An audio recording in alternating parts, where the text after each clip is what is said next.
نہ ادھر ادھر کی تو بات کر، یہ بتا کہ قافلہ کیوں لٹا، مجھے رہزنوں سے غرض نہیں، تیری رہبری کا سوال ہے۔ تھوڑا سا توجہ دینے کی ضرورت ہے کہ ہم ترجیحات ہماری کیا ہیں، ہم اصل میں کرنا کیا چاہ رہے ہیں، ہمارا رستہ اور سفر کیا ہے۔ وہ ایک علاقے میں نا، بلکہ یہ میرپور جب ایک دفعہ تاریخ بتاتی ہے کہ سارا کسی حادثے سے ٹوٹ گیا تھا، تو ایک آفیسر کہتے ہیں میری یہاں ڈیوٹی تھی، کیونکہ شہر سارا ہی ایک دفعہ الٹ پلٹ ہو گیا تھا، تباہ ہو گیا تھا، تو میں نے دیکھا ایک بوڑھا شخص اور اس کی بیوی 2 بوریاں گدے پہ رکھے ہوئے آ رہے ہیں۔ میں نے آگے بڑھ کے سلام لی، بابا جی کدھر جا رہے ہو؟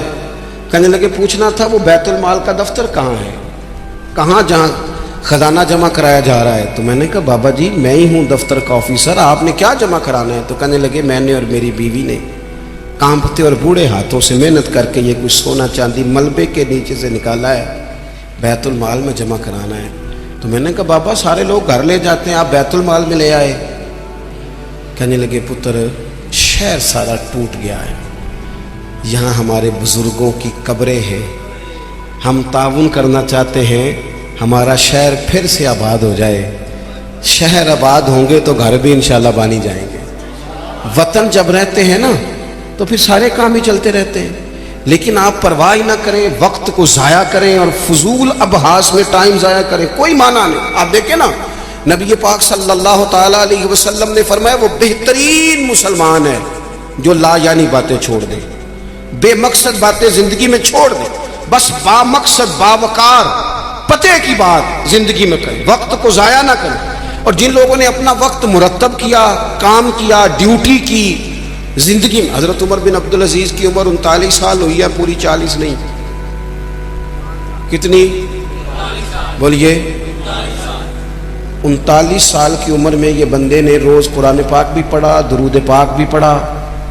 اس شخص نے امت کو عدل و انصاف سے بھی بھرا، مساجد بھی بنائی، انہوں نے مدارس بھی قائم کیے، خدمتیں بھی کی، عمر 39 سال پائی، لے سجنا سا توڑ ہی نہیں پائی، تو جان بھی دیتی تیرا تیرے، ہم نے تو طے ہی نہیں کیا آج تک۔ یہ بہت سارے نوجوانوں کو میں دیکھتا ہوں ساری دن تصویر پہ گزر جاتا ہے، سارا دن فوٹو آنی چاہیے۔ اور قوم نہ زیادہ تر اللہ ماشاءاللہ بالخصوص نوجوان نسل ہواؤں میں زندہ ہے، خوابوں میں زندہ ہے، موبائل کے اندر زندگی گزار رہے ہیں۔ زندگی کے دکھ کچھ اور ہیں، کرب کچھ اور ہیں، تکلیفیں کچھ اور ہیں، سمجھنے کی چیزیں کچھ۔ جب دوائی کی ضرورت ہو تو پھر گوشت سے پیٹ نہیں بھرا جاتا، پھر دوائی ہی کھانی پڑتی ہے۔ ترجیحات اور ہیں، ہمیں اور طرف بڑھنا ہے اپنے آپ۔ اور جب بندہ مرتب زندگی گزارتا ہے نا، جس مقصد کے لیے رب کریم نے اسے بھیجا، الذی خلق الموت والحیات لیبلوکم ایکم احسن عملا، جب وہ بہترین عمل کرتا ہے تو پھر وہ کافر کا نظریہ ہے کہ مر جائیں گے تو فنا ہو جائیں گے، زندگی میں جو موج کرنی ہے کر لو، یہی ہے سارا کچھ۔ مومن کو تو بتایا گیا ہے کہ تو یہاں قیدی ہے، تیری یہاں زندگی رب چاہی گزار، دنیا میں اللہ رسول کی مرضی پہ چل، قیامت کے دن اللہ تبارک و تعالی جنت میں تجھے ساری نعمتیں عطا فرما دے گا۔ یہ کووڈ-19 کے دن تھے نا، تو مجھے ایک سرکاری ادارے میں مدعو کیا گیا، کہنے لگے جی خوف بڑا ہے لوگوں پہ، کرونا سے ڈرتے ہیں، بعض لوگ تو ایسے ہیں جو کسی جگہ ہاتھ، یہ ٹینشن بڑی سوار ہوتی ہے نا۔ ایک صاحب میرے سامنے بیٹھ کے کہنے لگے جی مجھے تو زیادہ لوگ جمع ہو جائیں تو گھٹن لگ جاتی ہے، تو یہ قبر میں تو میں تو بڑا خوف کھاتا ہوں۔ تو میں نے ان سے کہا قبر کھڈا ہے، گڑھا ہے، دوزخ کے گڑھوں میں سے گڑھا ہے، حدیث صحیح موجود ہے، بات بالکل ٹھیک ہے، لیکن قبر کی ایک دوسری حالت بھی ہے جو بندہ مومن کے لیے۔ آپ کا جو خیال ہے نا سانس کیسے آئے گی، چاروں جانب سے بند ہے، تو جو رب ماں کے پیٹ میں بندے کو سانس کے لیے موقع دیتا ہے نا، اور اگر کوئی اس سے بھی زیادہ آسان بات سمجھنا چاہے تو انڈا چاروں جانب سے بند ہوتا ہے، سوراخ بھی کوئی نہیں ہوتا، چاروں، میری طرف دیکھیں جی، چاروں جانب سے انڈا بند ہوتا ہے، لیکن جب چوزا نکلتا ہے تو زندہ بھی نکلتا ہے، سانسیں بھی لیتا ہے اور خوبصورت بھی نکلتا ہے۔ تو جو مالک وہاں اس کے لیے ساری آسانیاں فراہم کرتا ہے وہ قبر میں بھی فرمائے گا۔ لیکن دو حالتیں ہیں نا، ایک وہ کھڈا ہے وہ گھڑا ہے. دیکھیں میں نے اگر گجرانوالہ آنا ہے تو گجرانوالہ کی سڑک پہ چڑھنا چاہیے, پنڈی والی سڑک پہ تو اگر کوئی سڑک ہی اختیار کی ہو جو سیدھی کھڈے میں جاتی ہو, تو اس نے تو سڑک جان بوجھ کے اختیار کی ہے. نہ حلال حرام کی تمیز ہے, نہ بولنے میں احتیاط ہے, نہ کوئی پرواہ ہے, نہ بیٹیوں کا حق دیا ہے, نہ بہنوں کو ان کا حق دیا ہے, نہ ذمہ داریوں کا احساس کیا ہے. تو پھر اللہ معاف فرمائے, اس نے تو سفر ہی کھڈے کا شروع کیا ہے. لیکن اگر اس نے زندگی تھوڑی محتاط گزاری ہے, رب چاہی گزاری ہے, تو پھر قبر کی دوسری حالت بھی حضور نے بیان کی. یعنی بندہ مرے گا تو ذرا تصور کرنا کیا کہنے لگا ہوں, جب وہ مرے گا تو اس کی صرف قبر نہیں بلکہ اس کی قبر باغ ہے, کیاری ہے, قبر باغ ہے, اور معمولی باغ نہیں, جنت کے باغوں میں سے باغ. اور ایسی کیاری جنت کی, ایسا باغ, ایسا گلشن کہ جس میں آنکھ کھلتے ہی پہلی زیارت ہی مدینے والے محبوب کی نصیب ہو. کیا کہا حضرت نے, کہنے لگے لحد میں عشق رخ شاہ کا داغ لے کے چلے, ہم نے اندھیری رات سنی تھی چراغ لے کے چلے. اب اللہ فرماتا یوم نحشر المتقین الی الرحمن وفدا. فرمایا جو متقی لوگ ہوں گے نا, پرہیزگار, وہ جب رب کی بارگاہ میں پیش کیے جائیں گے تو مہمان بنا کے پیش کیے جائیں گے. اللہ کی بارگاہ میں مہمان بنا کے, وَنَسُوقُ الْمُجْرِمِينَ إِلَىٰ جَهَنَّمَ وِرْدًا, اور مجرموں کو جہنم کی طرف پیاس سے ہانکا جائے, پیاس سے ہانکا جائے. اپنے معاملات زندگی کو ہمیں جلدی سے طے کر لیں, وقت نہ گزر گیا تیزی سے. کالے بالوں کی جگہ سفید آنے لگ گئے, اور تندرست وجود کہیں کہیں سے درد کرنے لگ گیا. یاروں کے دوستوں میں سے, یاروں کی جماعتوں میں سے کچھ دوستوں کے ہم جنازے پڑھائے, وہ جنہ باجوں ایک پل نہیں سجیندے, پھر وہ شکلیں یاد نہ رہی ہیں. داؤد تائی رحمۃ اللہ علیہ سے ہارون رشید نے کہا تھا کہ کوئی نصیحت کر دے, تو فرمانے لگے آپ کے والد کہاں ہیں؟ کہا قبرستان میں. دادا قبرستان میں. کہا ایک بیٹا بھی تھا قبرستان میں, بھائی قبرستان میں. فرمانے لگے تو نے اتنے جنازے پڑھے, ابھی بھی میں تجھے نصیحت کروں؟ تیرا کیا خیال ہے؟ وہ چلے گئے, تو نے نہیں جانا؟ او پئیاں دستیاں قبراں جنہ تے پھل پئے, ادھروں تے کوئی نہیں جی آمدا, ادھروں ہی لکھاں گئے. اپنی زندگی میں تھوڑا چیزوں کو طے کریں. بڑی ہو گئی تصویریں, بڑی ہو گئی ویڈیو, اور بڑے ہو گئے چکر, اب بڑا کچھ ہو گیا. اب تو بھائی کوئی اگلا کام ہو, توجہ ہے اب دوستوں کے میری بات میں, اب کچھ تھوڑی سی نا تیاری ہو. اور آخری بات یہ صوفیاء کرام تھے نا, ان کے مصلے آباد تھے, اللہ اللہ کرتے تھے, ہماری جان نہیں چھوٹتی. اب تو ڈاکٹر کہتے ہیں کہ بہت سارے لوگ چونکہ وہ زندگی موبائل پہ گزارتے ہیں تو گہری نیند سو ہی نہیں پاتے, ہر وقت توجہ کہیں اور لگی ہوئی ہوتی ہے, ہر وقت. وہ تو سنجیدہ مطلب سو ہی نہیں پاتے, چار چار موبائل رکھے. بزنس مین صاحب نے اللہ کسی کو کوئی بات سنا رہے ہیں, کسی کو کوئی سنا رہے ہیں, یاد ہی نہیں رہتا میں نے سویرے کیا کہا تھا. الجھی سی زندگی کب ہوتی ہے؟ جب بندہ مصلے پہ نہیں بیٹھتا, سارا کچھ بند کر کے, جان چھڑا کے, سر رات بندہ کچھ دیر اللہ اللہ کرے. والذین یبیتون لربہم سجدا وقیاما. کچھ دکھ بندے کے بڑے ذاتی اور نجی ہوتے ہیں, وہ کسی کو نہیں بتائے جا سکتے, چاہتے ہوئے بھی بندہ نہیں بتا سکتا. ہمیں شریعت نے دعا سکھائی ہے, جو کسی سے نہیں کہہ سکتے وہ رب رسول سے کہہ دو, کھل کے کہہ دو, کرم بھی ملے گا, عزت بھی ملے گی. تو اپنی زندگی کے معاملات کو ترتیب دیں, بالخصوص مصلی, دعائیں, عبادتیں, اللہ سے جڑے کوئی ڈیوٹی زندگی میں کریں, لیکن خدمت کا مزاج بنائیں. یہ جو دوڑ دھوپ ہے نا ہماری بلا وجہ کی, اس سے باہر آئیں. اللہ کی بارگاہ میں دعا کرتا ہوں اللہ مرحوم بزرگوں کی بخشش فرمائے اور ہم سب کے حال پہ رحمت کی نظر فرمائے. آخر دعوانا الحمدللہ رب العالمین.